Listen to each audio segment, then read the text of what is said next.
నేను doctor Syed Akram Kotwal, senior radiation oncologist and medical director of Renova baby cancer hospital, Malakpet.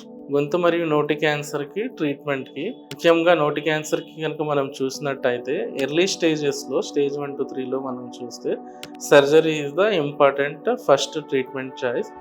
After surgery depending upon the HPV report గనుక చూసుకొని దాని ప్రకారం అడ్జువెంట్‌గా radiation treatment అవసరం పడితే దాన్ని ఇంకా కంట్రోల్ ఉంచడానికి కోసం రేడియేషన్ థెరపీ కూడా ఇస్తారు.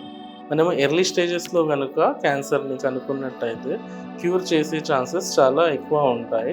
దాన్ని ఎంత అడ్వాన్స్ స్టేజ్‌లో గనుక డయాగ్నోస్ అయితే క్యూర్ చేసే ఛాన్సెస్ తగ్గుతా ఉంటాయి. అందుకోసమే మనకి ప్రాబ్లమ్ తెలిసిన ఎంబడే టెస్ట్ చేపించుకొని ట్రీట్మెంట్‌కి వెళ్ళడం మంచిది.